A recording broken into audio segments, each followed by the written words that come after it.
ஆண்டவர் இயேசுவின் நாமத்தினாலே இந்த நாளில் தேவ சமூகத்தில் கூடி வந்திருக்கிற உங்கள் யாவருக்கும் நன்றி நான் தெரிவித்துக் கொள்கிறேன். கர்த்தர் அவரையும் ஆசீர்வதித்து கர்த்தரை வழி நடத்துவாராக. ஹல்லேலூயா.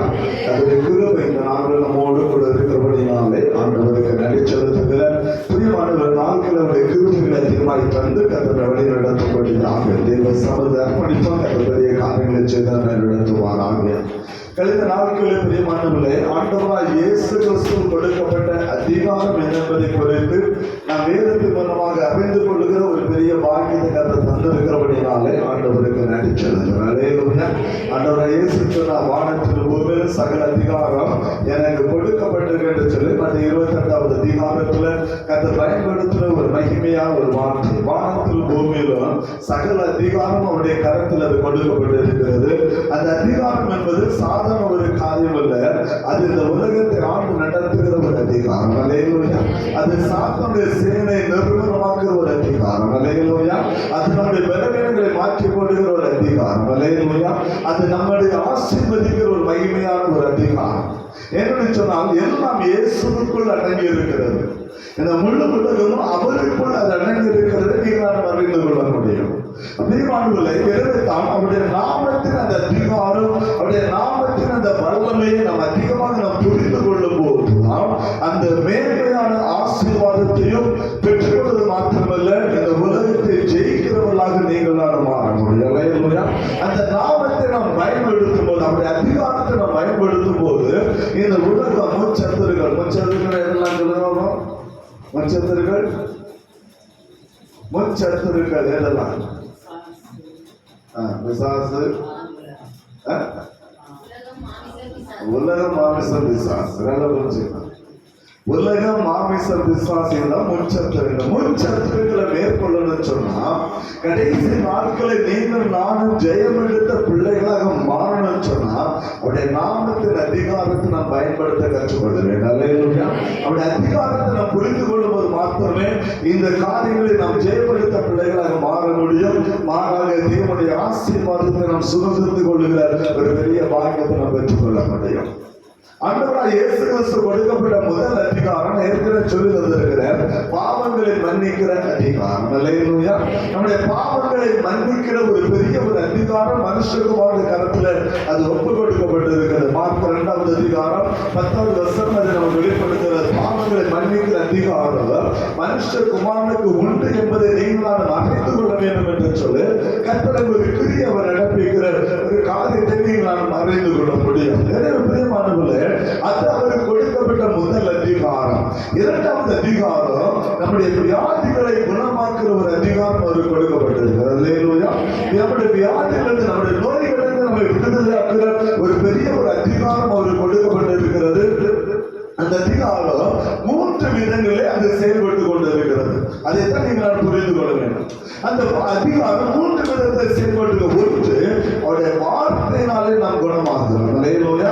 அவர் வார்த்தையை அனுப்பி நம்மை குணமாக்குறது தேவன். அதுக்கு நான் ஒரு உதாரணத்தை நான் உங்களுக்கு கொண்டு வந்தேன். மத்த 8வது அதிகாரம் 5 முதல் 13 வசனத்தை வாசிக்கும் போது 100க்கு அதிபதியினுடைய வாழ்க்கை உங்கள் சமூகத்தில் நான் கொண்டு வந்தேன். 100க்கு அதிபதியினுடைய வேலைக்காரன் மிகவும் கொடிய வேதனை திமிர்வாதக்காரனாக அவன் காணப்படுகிறான்.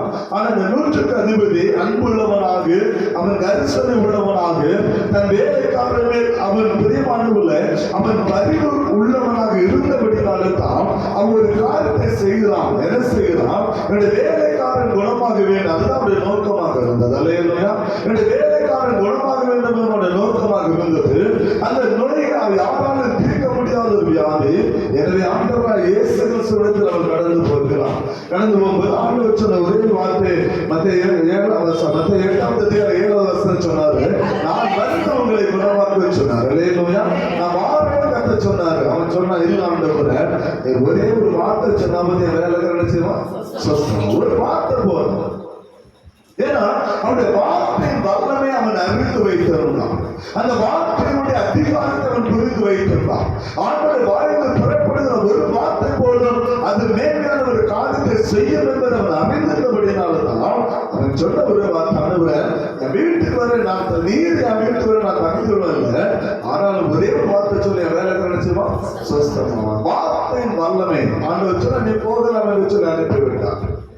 இப்போ உன் வேலைக்கார சொஸ்தமாக நினைச்சதை கத்தர் அனுப்பினார். 100 விசுவாசத்தை கத்து மேன்மை பாராட்ட. இஸ்ரவேலுக்குள்ள இப்படிப்பட்ட விசுவாசத்தை நினைச்சல நான் பார்க்கணும் சொன்னார். இஸ்ரவேலுக்குள்ள இப்படிப்பட்ட ஒரு விசுவாசம், வார்த்தை மேல நம்பிக்கை வைத்திருக்கிற இப்படிப்பட்ட ஒரு மனிதனை போல ஒருத்தர் நான் பார்க்கறேன்னு சொல்லி ஆண்டவர் சொன்னார். அந்த வார்த்தையில அந்த அதிகாரம் இயேசு அந்த வார்த்தையை பயன்படுத்தினார். அந்த வேலைக்காரன் சொஸ்தமான முதலாவது ஒரு வார்த்தை அனைத்து நம்மை குணமாக்குறது.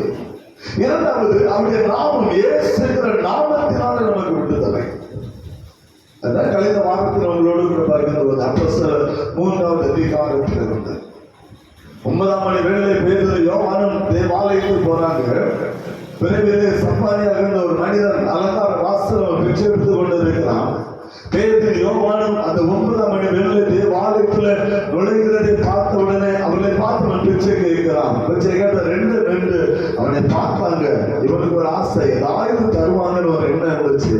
அந்த பேதுரு யோவான் சொன்னாங்க, எங்ககிட்ட எதுவுமே இல்லை, உனக்கு தரக்கூடியது எங்கள்கிட்ட எதுவுமே இல்லை, ஆனா எங்கள்கிட்ட இருக்கிறத நான் கொடுத்தான். நான் சொன்னதுதான் பேதுரு அழகா பயன்படுது. என்னிடத்து எது இருக்கு அதை நான் உங்களுக்கு தான். அவன்கிட்ட இருந்தது ஒண்ணு ஆண்டவராய் இயேசுவின் நாமம் மாத்திரம். வேற எதுவுமே அவனுக்கு இல்லை. பொண்ணு இல்லை, பொருள் இல்லை, எதுவுமே அவனுக்கு இல்லை. அவனுக்கு கொடுத்து உதவுகிற அவன் எதுவுமே இல்லை. பேதுரு சொன்னான், என்னிடத்தில் என்ன இருக்கு நான் தாரேன். அவனுடைய இருந்தது இயேசுவின் நாமம். அவன் சொன்னான், நசரேயனாகிய இயேசுவின் நாமத்தினாலே எழுந்து நடந்து சொன்னபோது அவருடைய கால்களும் கரடுகளும் பலம் கொண்டது சொல்லுது. கால்களும் கரடுகளும் அது பலம் கொண்ட ஒரு காரியத்தை நான் மறைந்து கொள்ள முடியும். இந்த வருத்தமானவர்கள் இந்த விடுதலை எப்படி உண்டானது சொல்லு அப்போஸ்தலர் 3வது அதிகாரத்துல அவன் பயன்படுத்துறான். இயேசுவின் நாமத்தினால இந்த விடுதலை உண்டாயிற்று என்று சொல்லு. அவருடைய நாமத்தை நீங்கள் அறிந்திருக்கிற இந்த மனிதனை விடுதலையாக்கின என்று சொல்லு. அப்போஸ்தலர் 3வது அதிகாரத்துல அந்த வார்த்தையை அவன் பயன்படுத்துகிறது நீங்களான அறிந்து கொள்ள. அப்போஸ்தலர் 3வது அதிகாரம் 14வது வசனத்தை வாசிக்கும் போது அவன் தெளிவாக சொல்லுகிறான், அவருடைய நாமத்தை பற்றி விசுவாசத்தினாலே அவருடைய நாமமே நீங்கள் பார்த்து அறிந்திருக்கிற இவனை பலப்படுத்தினது, அவரால் உண்டான விசுவாசமே இவனை சர்வாங்க சுகத்தை கொடுத்தது. அவனை பலப்படுத்தது இயேசுவுடைய நாமம் மாத்திரம். நம்ம பலவீனப்பட்டு இருக்கும்போது, நம்ம வியாதிகளில் இருக்கும்போது, பிரச்சனைகள் பாடுகளுக்கு நம்ம இருக்கும்போது அவருடைய வார்த்தையை பயன்படுத்தி நீங்கள் நான் செபிக்கிற பிள்ளைகளாக மாறணும். வார்த்தை சொல்லு ஜெபம் பண்ணுங்க. அந்த வார்த்தை கர்த்தர் பயன்படுத்தின அந்த வார்த்தை மேன்மையானது. அந்த வார்த்தை ஜீவன் உள்ளது. அந்த வார்த்தை நம்மை உயிர்ப்பிக்க வல்லம் உள்ளது. அந்த வார்த்தை நம்மை ஆசீர்வதிக்க வல்லம் உள்ளது. அந்த வார்த்தை நம்மை போஷிக்க வல்லம் உள்ளது. அந்த வார்த்தை நம்முடைய பலவீனத்தை மாற்ற அது வல்லம் உள்ளது. அல்லேலூயா. அதே போல இயேசுவின் நாமம் நம்மை குணமாக்கும். அவருடைய நாம நம்மை பலப்படுத்தும். அவருடைய நாம நம்மை வழி நடத்தும். அல்லேலூயா. அவருடைய நாமத்துக்கு பிசாசுகள் என்ன செய்வது? நடுங்குகின்றது. அவருடைய நாமத்துக்கு பிசாசுகள் கூட நடுங்குகிறது. எனவே தான் பேதுருவை போல அந்த நாமம் தரிக்கப்பட்ட பிள்ளைகளாக நீங்கள் நான் மாறணும். ஆஸ்தி இருக்குது, ஐஸ்வர்யம் இருக்குது, வாழை குடிசையில் இருக்குமோ அதெல்லாம் கவலை இல்லை. பல குடிசையில் இருந்தாலும் சரி, ஒரு வயது கஞ்சியை குடிச்சாலும் சரி, வசதியான ஒரு வாழ்க்கை இல்லாம ஒரு எளிமையான ஒரு வாழ்க்கை வாழ்ந்தாலும் சரி, ஒரே ஒரு காரியம், அவருடைய நாமத்தை நீங்கள் தரித்து கொடுக்கிற பிள்ளைகளாக மாறணும். சொன்னாங்க, எங்கிட்ட எதுவுமே இல்லை, பொண்ணு இல்லை, பொருள் இல்லை, எதுவுமே இல்லை, வெள்ளி இல்லை, பொண்ணு இல்லை, எதுவுமே எங்கிட்ட இல்லை, ஒன்னே ஒண்ணுதான் இருக்கு, இயேசுவின் நாமம் மாத்திரம். அந்த வார்த்தை ரொம்ப பிடிக்கும். அப்போஸ்தலர் 3வது அதிகாரத்துல அவன் பயன்படுத்தும் போது அந்த வார்த்தை அவன் தெளிவாக அவன் சொல்லுகிறதை நீங்களாலும் அறிந்து கொள்ள முடியும். வாசிக்கலாம் 6வது வசனம். அப்பொழுது பேதுரு, வெள்ளிய பொண்ணு என்னிடத்திலே என்னிடத்தில் உள்ளதை உனக்கு தருகிறேன், இயேசுவின் நாமத்தினாலே அவன் சொன்னா என்னிடத்தில் உள்ளதே. அவனிடத்தில் இருந்தது என்னதான்? இயேசுவின் நாமம் மாத்திரம். அந்த நாமம் மற்றவர்களை குணமாக்கிறது. அந்த நாம் அவளை நடத்தினார். அல்லேலூயா. எனவே பிரியமானவர்களே, எது இருக்குது இல்லையோ, கர்த்தருடைய நாமம் தரித்த பிள்ளைகளாக, கர்த்தருடைய நாமத்தினுடைய பிள்ளைகளாக நீங்கள் மாறும்போது கர்த்தர் நம்மை ஆசீர்வதிக்க வல்லமையுள்ள தேவனாக இருக்கிறார். அல்லேலூயா. அதனால வீடு செஞ்சதுன்னா நாங்கள் சொல்லலாம், ஆண்டவரே இந்த வீடு கர்த்தருடைய நாமம் தரிக்கப்பட்ட வீடாக மாறும். அல்லேலூயா. எங்களை ஜெபத்தில் அதிகமாக இடம்பெற்றதான் நம்முடைய வார்த்தை வல்லமை இந்த வீட்டில் செயல்படும். உடைய நாமத்தின் வல்லம், ரத்தத்தின் வல்லம் இந்த வீட்டில் செயல்படும். நாங்கள் செபிக்கிற காரியம் அதுதான். இந்த வீட்டில் வசிக்கிற ஒவ்வொருவருடைய நாமம் தவிர்க்கப்பட்ட பிள்ளைகளாக மாறணும் நாங்கள் சொல்ல காரணங்கள் தான். ஏன்னா அவருடைய நாமம் தான் நம்மை வருகிறது. அல்லேலூயா. அவருடைய நாமம் தான் நம்மை வழி நடத்தும். இந்த உலகத்துல இயேசுங்கிற நாமம் அப்போஸ்தலர் 4:12 சொல்லுகிறது, நீங்கள் ரட்சிக்கப்படுவதற்கு அவருடைய நாமம் எல்லாரும் வேறொரு நாமம் இந்த உலகத்தில் என்ன செய்யல, கட்டளையிடப்படவில்லை. வானத்தின் கீழே பூமிக்கு மேலே என் ஆண்டவராகிய இயேசுவின் நாமம் எல்லாமே வேறொரு நாமம் இந்த உலகத்தில் கட்டளையிடப்படவில்லை. எனவே அவருடைய நாமம் வல்லமையுள்ளது. அந்த நாமத்தை நீங்கள் தவிர்த்துக் கொள்கிற பிள்ளைகளாக இருக்க வேண்டும். அவருடைய வார்த்தை நம்முடைய இருதயத்தை வைத்து வைக்கிற பிள்ளைகளாக இருக்கணும். அல்லேலூயா. நம்முடைய இருதய வார்த்தையால் நிரப்பப்பட்டு இருக்கணும். அவருடைய நாமம் தவிர்க்கப்பட்ட பிள்ளைகளாக நீங்கள் மாறணும். அந்த கிறிஸ்து ஒவ்வொரு நெற்றியில் அவருடைய நாமத்தை தரிக்கும்படியாக இருக்கிறார். அந்த ஒவ்வொரு நெற்றிலும் அவன் 666 லட்சத்தை அவன் தவிக்கக்கூடிய காலகட்டத்தை வாழ்ந்து கொண்டிருக்கிறோம். ஆனால் ஆண்டவரை ஆராதிக்கிற நீங்கள் நானும் அந்த கிறிஸ்துடைய நாமம் அல்ல, ஆண்டுடைய நாமத்தை தரித்துக் கொள்கிற பிள்ளைகளாக மாறணும். அல்லேலூயா. அதுதான் நமக்கு ஆசீர்வாதம், அதுதான் மேன்மை, அதுதான் கர்த்தர் தருகிற பெரிய ஒரு காரணம். இன்றைக்கு அவருடைய சரீரத்தினாலே நமக்கு ஒரு விடுதலை உண்டாகிறது. அது எப்படி என்பதை குறித்து எனக்கு அறிந்து கொள்ளபடியாக இருக்கிறோம். ஆண்டவராகிய இயேசு கிறிஸ்துவின் சரீரம் நம்மை குணமாக்க வல்லமையுள்ளதாக இருக்கிறது. அவருடைய சரீரத்திலே நீங்களும் நானும் அவயவங்களாக இருக்கிறோம். அல்லேலூயா. ரட்சிக்கப்பட்ட ஒவ்வொரு மனிதனும், பரிசுத்தமாக்கப்பட்ட ஒவ்வொரு மனிதனும் அவருடைய சரீரத்தினுடைய அவயவங்களாக இருக்கிறோம். அவருடைய சரீரத்திலிருந்து புறப்படுகிற வல்லமை அது நம்மை குணமாக்க அது வல்லமையுள்ளதாக இருக்கிறது. நீங்கள் நான் மறந்து விடக்கூடாது. அவருடைய சரீரத்தை நாம் தரித்துக் கொள்கிற பிள்ளைகளாக மாற வேண்டாம். அவருடைய சரீரத்தினுடைய அவயவங்களாக நீங்கள் மாற அதை கற்றுக்கொள்ள வேண்டும். அதுதான் வேதம் விரும்புகிற ஒரு மகிமையான ஒரு காரியம் என்று நீங்கள் மறந்து விடக்கூடாது.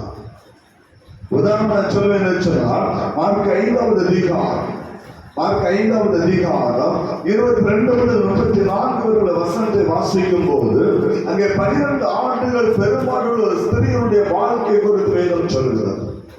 எபிரேயர் என்று சொல்லக்கூடிய மனிதன் அவனுடைய மகள் மரண வேதனைப்படுகிறவர்களாக இருந்தால் அவன் ஜீவன் எப்பொழுது பிரியும் என்று சொல்லி அவனுக்கு தெரியாது. எனவே அவன் தேவனுடைய இயேசுவுடைய சமூகத்தில் வந்து, ஆண்டவரே என் மகள் மரண அவஸ்தைப்படுகிறான், என் மகளை நீ சுத்தமாக்க வேண்டும் என்று சொன்ன போது ஆண்டவர் எவருடைய வீட்டுக்கு அவர் கடந்து போகிறார். எவருடைய வீட்டுக்கு போகிற அந்த வழியிலே தான் இந்த ஒரு அற்புதம் நடக்கிறது. அல்லேலூயா.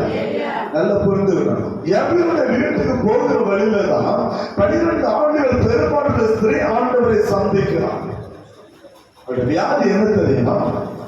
மார்க் 5வது அதிகாரம் 29வது வசனம் சொல்லுகிறது, இரத்தப்போக்கு என்கிற ஒரு வியாதி உள்ளது. அந்த வியாதி 12 ஆண்டுகளாக அவருக்கு மாறவில்லை. ஒவ்வொரு நாளும் அவருடைய சரீரத்தில் ரத்தம் வெளியேறிக் கொண்டிருந்த ஒரு நிலைமை. கொஞ்சம் அடிப்பட்ட ரத்தம் போனாலே நம்மளால நினைச்ச முடியாது, தாங்க முடியாது, வெளி தாங்க முடியாது. 12 வருடம் ரத்தப்போக்கு என்கிற ஒரு பெருமினத்தில் இருந்த ஒரு ஸ்திரீ எவ்வளவு கஷ்டப்பட்டு பல யோசித்து பார்த்தோம், எவ்வளவு வேதனைப்பட்டிருப்பான் என்று யோசித்து பார்த்தோம். மிகவும் கடினமான நேரம். ஒரு நாளும் அந்த ரத்தப்போக்கு அவளை விட்டு நின்று போகவில்லை. அதுக்காக எவ்வளவு மகிழ்ச்சியான வேதம் என்ன சொல்லுது? லூக்கா 8வது அதிகாரம் 43வது வசனம் சொல்லுவது, ஒருவனால அதை குணப்படுத்த முடியவில்லையா? வாசிக்கலாம்.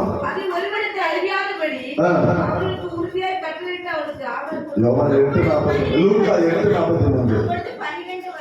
அப்பொழுது 12 வருடமாய் பெரும் பாடுள்ளவர்களாக இருந்து நல்ல ஆசிகள் எல்லாவற்றையும் வைத்தவர்கள் செலவழித்து ஒருவரான குணமாக்க முடியாத வியாதி. யாராலும் குணமாக்க முடியல. தன்னுடைய ஆஸ்தி எல்லாவற்றையும் விட்டான்.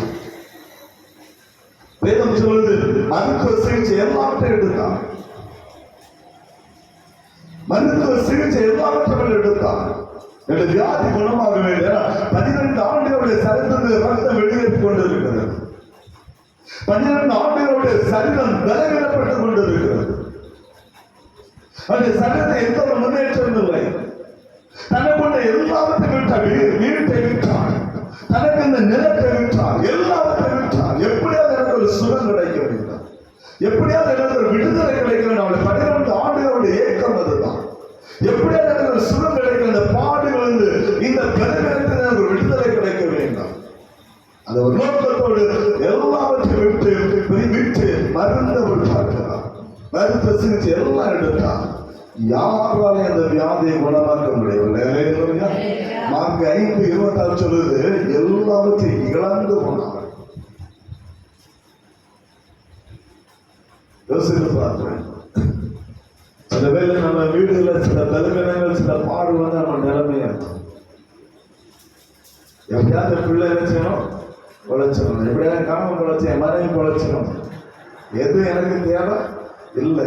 எதை இழக்கினாலும் நினைச்சோம் நம்முடைய ஜீவனை பாதுகாக்க எதை இழக்கணுமே நினைச்சோம் ஆயத்தமாக்கணும். மலையா அது பிள்ளைகள் ஒன்று சொன்னா வேற எதுவுமே நம்ம மைண்ட் நினைச்சாது ஓடாது. எதை இழக்கணும் ஆயத்தம் தான். அதே போல 12 வருடம் ஒரு விடுதலை கிடைக்காது, என் வாழ்க்கையில ஒரு சமாதானம் கிடைக்காது, என் வாழ்க்கையில ஒரு சந்தோஷம் வராது.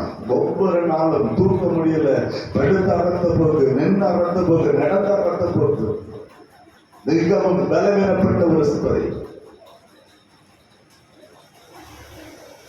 தூக்கத்தை இழந்தார், தன்னுடைய நிம்மதியை இழந்தார், தன்னுடைய சந்தோஷத்தை இழந்தார், தனக்கு உண்டான எல்லாவற்றையும் இழந்தார். தனிமையாக இருக்கிறார். அவருடைய உதவி செய்ய யாருமே இல்லை. அவருடைய குடும்பம் யாருமே அவளை கவனிக்கல. உதவியற்ற ஒரு நிலைமையில அவர் இருக்கிறார். எல்லாவற்றையும் தன்னுடைய பிறனை கூட இழந்தார். அந்த சரீர பலங்கள் எல்லாவற்றையும் இழந்தார். இதனால அவளுக்கு என்ன தெரியுமா? மார்க் 5:26 அதிக வருத்தம் உண்டாயிற்று. மிகவும் வேதனைப்பட்டார். இனி என்ன செய்ய போறது? இனி வியாதிக்கு மருந்து பார்க்க ஒண்ணுமே இல்லையே. எனக்கு முன்னாடி எல்லாத்தையும் என்ன செய்ய இறந்தாச்சு. வித்து நான் மருந்து பார்த்தாச்சு. ஒரு நாள் அதை குணமாக்க முடியும். ஒரு பெரிய ஒரு வருத்தம். அந்த வருத்தத்து மேல இன்னொரு வருத்தம் என்னன்னா, இனி நான் என்ன செய்ய போறேன்? இனி என்ன செய்ய போறேன்? இந்த வியாதிக்கு விடுதலை நான் என்ன செய்ய போறேன்? அங்கலாய்த்து நின்ற வேலைதான் என் ஆண்டவர்கள் நினைக்க பார்த்தாங்க. என் ஆண்டவர்கள் நினைக்க பார்த்தாங்க. ஏன்னா ஏற்கனவே இயேசு குறித்து அவர் கேள்விப்பட்டிருந்தார். மார்க் 5வது அதிகாரம் 23வது வசனம் நினைக்கிறேன். வாசிக்கலாம்.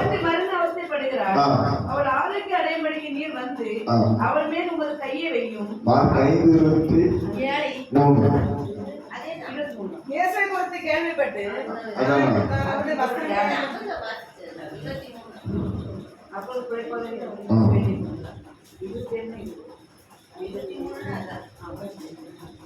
மார்க் 5வது அதிகாரம் 23வது வசனம் தானா?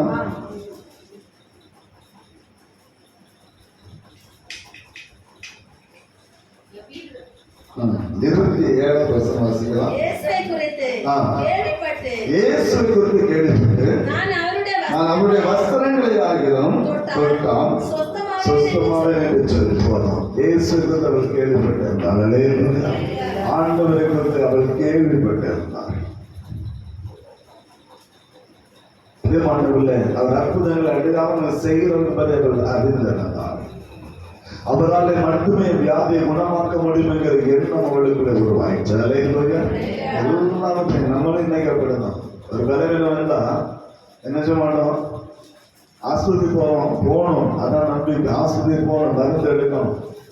சிலவங்க மருந்து எடுக்கிறாங்க, சோத்திரம் போட்டு அடிச்சு கூட இருக்க கூடாது. அலையிலோயா டாக்டர் உருவாக்குறத கற்றுக்கணும், நல்லா புரிஞ்சுக்கிறோம். உலகத்தில் மருத்துவத்தை உருவாக்குறது யாருன்னா ஆண்டவர் தான். நல்லா புரிஞ்சுக்கிறோம். காட்டுவாசி மக்கள் நமக்கு டாக்டர், காட்டுவாசி மக்களுக்கு மருந்து என்னது?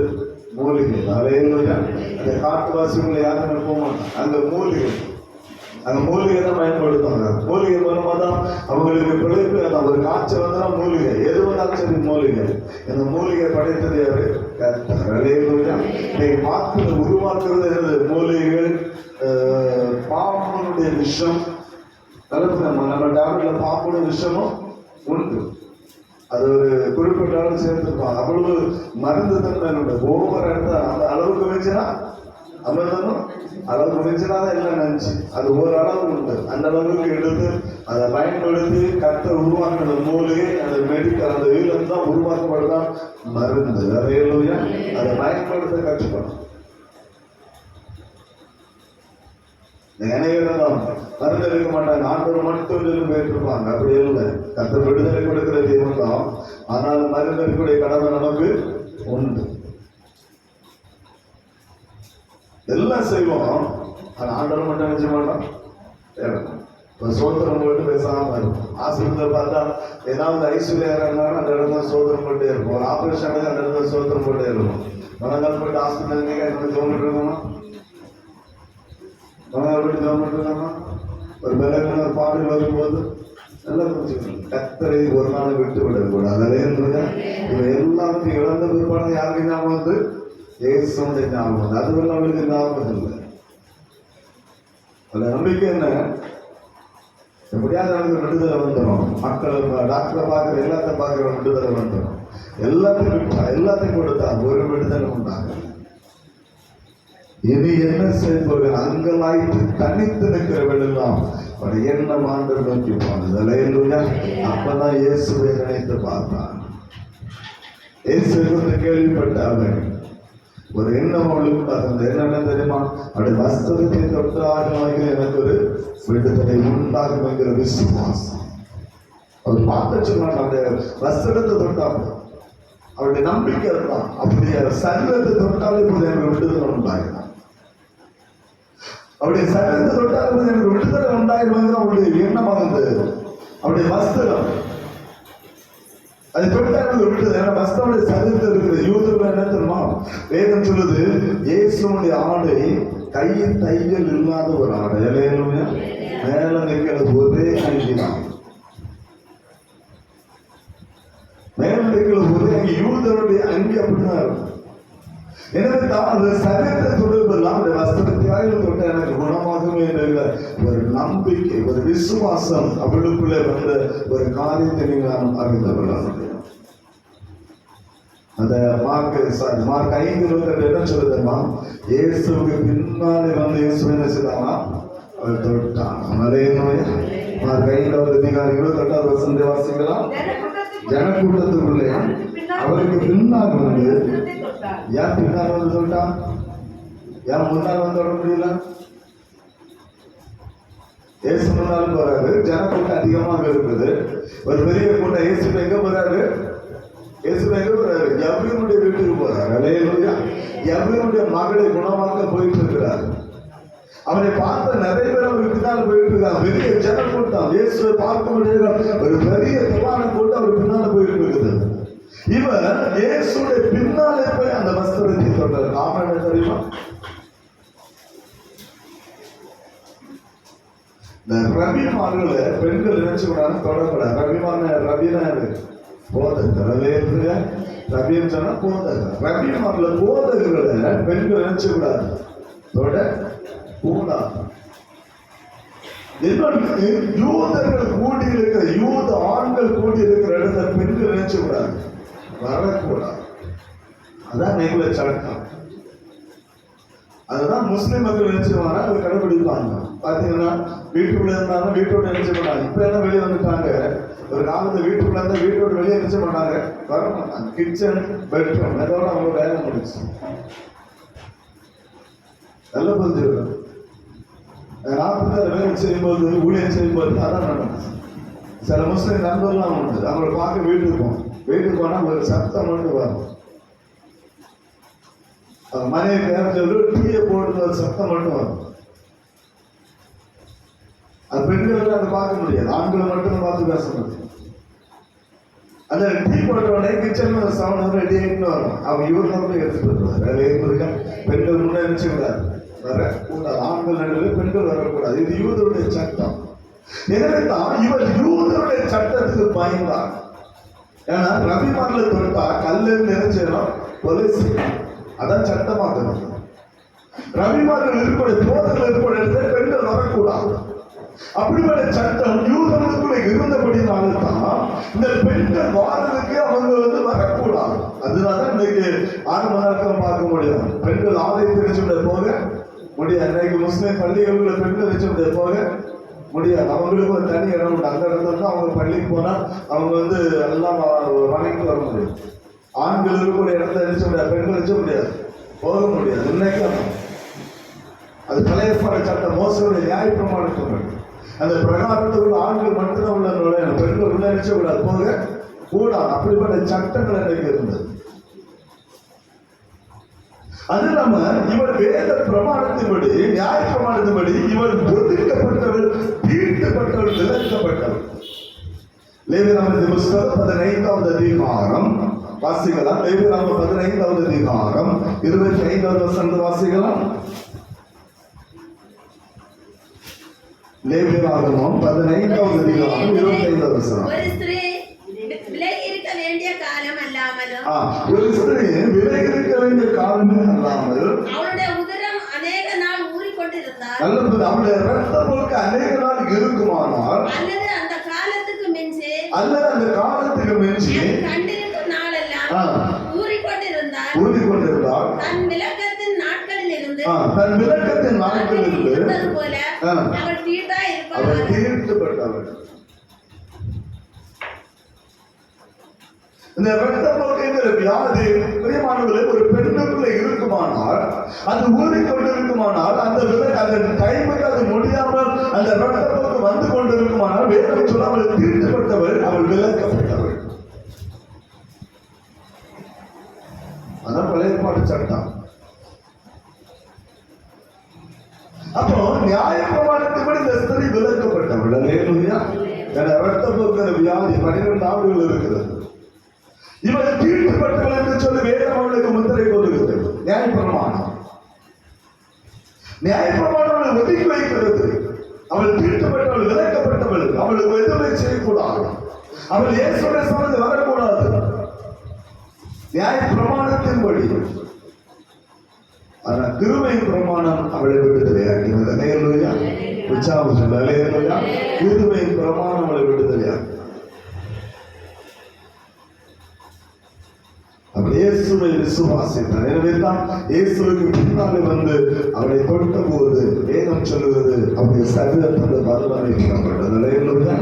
அவருடைய சரீரத்திலிருந்து வல்லமை புறப்பட்டது என்று சொல்ல வேதம் நமக்கு தெளிவாக சொல்லுகிற ஒரு காரியத்தை நீங்களும் அறிந்து கொள்ள முடியும். நான் 5வது அதிகாரத்தில் வரும்போது இயேசு அந்த வார்த்தை பயன்படுத்துகிறார். என்னிலிருந்து வல்லமை புறப்பட்டது என்று சொல்ல இயேசு அந்த வார்த்தை பயன்படுத்த நீங்கள் நான் அறிந்து கொள்ளலாம். 5வது அதிகாரத்தில் தனக்குள்ள இருந்து யார் என்று கேட்டார். 30வது வசனம் சொல்றது இயேசு உடனே தம்மிலிருந்து வல்லமை புறப்பட்டதை அவர் அறிந்தார். அல்லேலூயா. அந்த சரீரத்தின் வல்லமை 12 ஆண்டுகள் யாராலும் குணமாக்க முடியாத ஒரு வியாதி. எல்லாவற்றையும் இழந்து தனித்து நிற்கிற ஒரு சூழ்நிலை. இனிமேல் நான் என்ன செய்வோம் என்று சொல்லி அங்கலாய்த்துக் கொண்டிருந்த அவள் ஒரு தீட்டுப்பட்ட ஒரு ஸ்திரீ. நியாயப்பிரமாணத்தை விட அவள் ஒதுக்கப்பட்டவளாக இருந்தாள். அவள் தீட்டுப்பட்டவளாக இருந்தாள். ரவிமார்கள் நடுவில் அவள் வரக்கூடாத நிலைமையில் இருந்தாள். அவளுடைய பலவீனம் அப்படிப்பட்டதாக இருந்தது. ஆனால் இயேசுவை நம்பி வந்தபோது, என் ஆண்டவராய் இயேசுவை நம்பி வந்து அவளை தொட்ட போது அவளுடைய சரீரத்துக்கு வல்லமை புறப்பட்டு அவளை குணமாக்கினது. அல்லேலூயா. உற்சாகம் சொல்லுங்கள். அல்லேலூயா. நியாயப்பிரமாணம் அவளை தீர்க்கப்பட்டவள் என்று ஒதுக்கி வைத்தது. கிருபை பிரமாணம் தன்னிடத்தில் அதை சேர்த்து கொண்டது. அல்லேலூயா. அதான் ஆண்டவர் சொன்ன, என்னிடத்தில் வருகிறவன் நான் புறம்பேன். 6வது அதிகாரம் 37வது வசனம் நான் பயன்படுத்த, என்னிடத்தில் வருகிறவன் நான் புறம்பே தள்ளுவதில்லை. பழைய ஏற்பாடு அநேக பேர் ஒதுக்கி வைத்தது. இரத்தப்போக்குள்ள ஸ்திரீகள் விலக்கப்பட்ட தீர்க்கப்பட்டவர்கள். அதே போல தொழுநோயாளிகள் தீர்க்கப்பட்டவர்கள், விலக்கப்பட்டவர்கள். வேதம் அநேக பேரை இப்படிப்பட்ட அந்த சூழ்நிலைக்கு அது வைத்திருந்தது பிரமாணம், நியாய பிரமாணம்.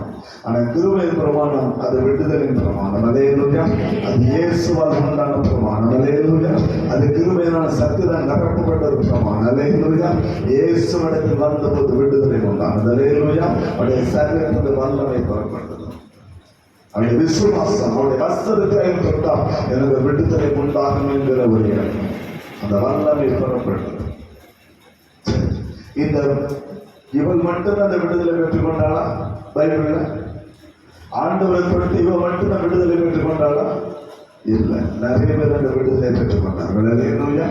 அதே போல நாமும் அந்த விடுதலை பெற்றுக்கொள்ள நம் கடனாளிகளாக நம்மளுக்கு கிடைக்கப்பட்ட ஒரு பெரிய ஆசீர்வாதம் என்ன தெரியுமா? யோவானா மார்க் 5வது அதிகாரம் 34வது வசனம் வாசிக்கலாம். விசுவாசம் ரட்சித்தது, நீ சமாதானத்தோடு போய் உன் வேதனை நீங்கி. 3 காரியம். முதல்ல ரட்சிப்பு. அல்லேலூயா. அந்த விசுவாசமே ரட்சித்தது. பிடிக்கப்பட்டவர்கள், விலக்கப்பட்டவர்கள், ரட்சிக்கப்பட்டவர்களாக கடந்து வருகிறார். அல்லேலூயா. அவருடைய சமூகத்தில் வந்தபோது அவளுக்கு கிடைத்தது முதலாவது ரட்சிப்பு, விடுதலை. இரண்டாவது என்ன கிடைத்தது? சமாதானம் உண்டாயிற்று. அல்லேலூயா. இதுல 12 வருஷம் அவளுக்கு இல்லாத சமாதானம், 12 ஆண்டுகள் அவளுக்கு இல்லாத ஒரு சந்தோஷம் ஆண்டுடைய சமயத்தில் வந்தபோது அவளுக்கு உண்டாயிற்று. 3வது சுகத்தை பெற்றுக் கொண்டார். அல்லேலூயா. 3 ஆசீர்வாதம். அவர் இழந்து போன எல்லாவற்றையும் கர்த்தர் கொடுத்தார். பலவீனத்தினால விடுதலை இல்லாதபடிக்கு அவள் காணப்பட்ட யாரும் அவள் விடுதலையாக்க முடியவில்லை. இயேசு அவளை ரட்சித்தார். அல்லேலூயா. 12 ஆண்டுகள் சமாதானம், தூக்கம் இல்லை, நிம்மதி இல்லை, சமாதானம் இல்லை. அந்த பலவீனம் மாற்றமே அது மேற்கொண்டதாக இருந்தது. எல்லாவற்றையும் இழந்து நின்றார். அப்படிப்பட்டவளுக்கு அந்த சமாதானத்தை கொடுத்தார். அல்லேலூயா. 3வது வியாதியுடைய கொடுமை, அந்த கொடுமை கர்த்தர் நல்ல விடுதலை கற்றுக் கொடுத்து அவளை சந்தோஷத்தோடு கர்த்தர் அனுப்பி வைத்தார். அல்லேலூயா. அதுதான் கர்த்தருடைய வாழ்க்கையில் செய்கிற பெரிய ஒரு காரியம். அவருடைய சரீரத்தின் வல்லமை, சரீரத்தின் வல்லமை நம்மிடம் புறப்பட்டது வல்லமையாக இருக்கிறது. அவர் மாத்திரம் அநேக விடுதலை பெற்றுக் கொண்டாங்க. வாசிக்கும் போது நீங்க அறிந்து கொள்ளணும். லூக்கா 6வது அதிகாரம் திருப்பிக் கொள்ளலாம். லூக்கா 6வது அதிகாரம் வாசிக்கலாம். 19வது வசனம் வாசிக்கலாம். அவரிடத்திலிருந்து வல்லமை புறப்பட்டு எல்லாரையும் குணமாக்கிறபடினாலே அவரை தொடுபடிக்கு வகை தேடினார்கள்.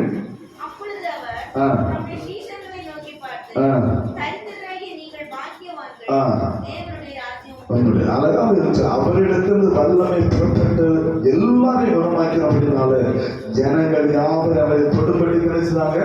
அவரை தொட்டு எல்லாரையும் கத்து குணமாக்கினார்களே. அவருடைய சரீரத்திலிருந்து வல்லமை புறப்பட்டது. எனவேதான் நம்முடைய சரீரத்தை கருத்துக் கொள்கிற பிள்ளைகளாக நீங்களால் மாறுவேன். அல்லேலூயா. அவருடைய சரீரத்தின் அவயவங்களாக நீங்களால் மாறும் போது கர்த்தர் நம்மை விடுதலாக்கி சமாதானத்தை தந்து, சந்தோஷத்தை தந்து, இழந்த எல்லாவற்றையும் தந்து நம்மை ஆசீர்வதிக்க ஒரு வல்லமுள்ள தேவனாக இருக்கிறார். அல்லேலூயா.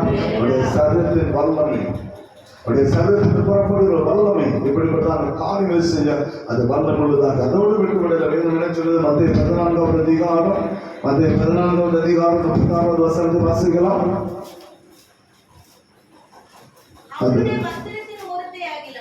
அவருடைய வஸ்திரத்தின் ஓரத்தையாகிலும் அவர்கள் தொடுபடிக்கு உத்தரவாக வேண்டும் என்று அவரை வேண்டிக் கொண்டார்கள். தொட்ட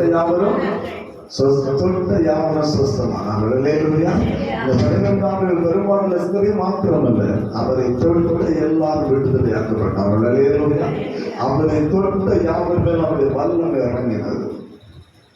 அவரை தொட்ட எல்லாரும் வியாதியோடு போனவர்கள், மனவேதனை பாரத்தோடு போனவர்கள் எல்லாம் அவரை தொட்ட போது வல்லமை புறப்பட்டு அவர்களை விடுதலையாகினது. அல்லேலூயா.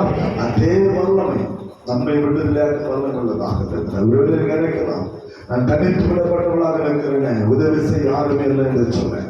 என்னுடைய பலனை இழந்து நிற்கிறேன், வயதாய் சென்று கொண்டு இந்த பலனை இழந்து நிற்கிறேன் என்று சொல்லி கவலைப்படுகிற பிள்ளைகளாக இருக்கலாம். வயதான காலத்தில் பலவீனங்கள் வந்தால் என்னை குணமாக்க யார் இருக்கிறார், விடுதலைக்கு யார் இருக்கிறார்கள் ஒரு வேதனை உங்களுக்கு இருக்கலாம். கவலைப்படாத ஆண்டவர் இருக்கிறார். அல்லேலூயா. இயேசு இருக்கிறார், நமக்கு உதவி செய்ய. அல்லேலூயா. யார் நம்மை கைவிட்டாலும் சரி, அவர் நம்மை சேர்த்துக் கொள்கிற தேவன். அல்லேலூயா. நியாயப்பிரமாணமே நம்மை ஒதுக்கி வைத்தால் சரி, கிருபை பிரமாணம் நம்மை சேர்த்துக் கொள்கிற பிரமாணம். அல்லேலூயா. ஆண்டவராய் இயேசு அந்த காரியத்தை செய்ய வல்லமுள்ள தேவனாக, அவர் இரக்கம் உள்ளவர், அவர் மன உருக்கம் உள்ள தேவன், நம்மை அன்புள்ள தேவன். ஒரு நாள் நம்ம வெறுத்து விடுகிற தேவன் அல்ல, ஒரு நாள் நம்மை விட்டு விலகுகிற தேவன் அல்ல, நம்மை கைவிடுகிற தேவன் அல்ல, நம்மை தனியாக விட்டு போகிற தேவன் அல்ல. யோவான் 14 ஆண்டவர் சொன்னார், நான் உங்களை திக்கற்றவனாக விடமாட்டேன் என்று கர்த்தர் சொன்னார். அல்லேலூயா. ஒரு நாள் நம்மை திக்கற்றவனாக விட்டு விடுகிற தேவன் அல்ல. மனிதர் விட்டு விட்டு போய் விடுவான், பிள்ளைகள் நம்மை விட்டு விட்டு போய் விடுவார்கள், கட்டின புருஷன் நம்மை விட்டு விட்டு போய் விடுவான், மனைவி நம்மை விட்டு விட்டு போய் விடுவான், நம்முடைய உற்சாகம் நம்ம யாரும் நம்பி இருக்காங்க விட்டுட்டு போயிடுவாங்க. ஆனா கடைசி நேரத்தை நீங்க தனித்திருந்தாலும் சரி, உங்களோடு கூட இருக்கிற கர்த்தர் ஒரு மக்கள். அல்லேலூயா. அவர் மட்டும் நம்மோடு கூட நம்ம விடுதலையாக நடத்துகிறது. எனவே இந்த ஸ்துதியை போல நீங்கள் ஆண்டவரை நம்பி ஜீவிக்கணும் என்று சொன்னார். கர்த்தருடைய சமூகத்தை புறப்படுத்த வல்லமை என பலப்படுத்தும் என்கிற விசுவாசத்தை நீங்கள் செயல்படுன்னு சொன்னார். கர்த்தர் உங்களை விடுதலையாக நடத்த வல்லமுள்ள தேவனாக இருக்கிறார். அல்லேலூயா. அந்த ஸ்திரீதான் சொன்னார், ஒரு விசுவாசம் ரட்சித்து, அவருடைய விசுவாசம், அவருடைய நம்பிக்கை, அவருடைய ஒரே நம்பிக்கை ஆண்டவர் மட்டும்தான்.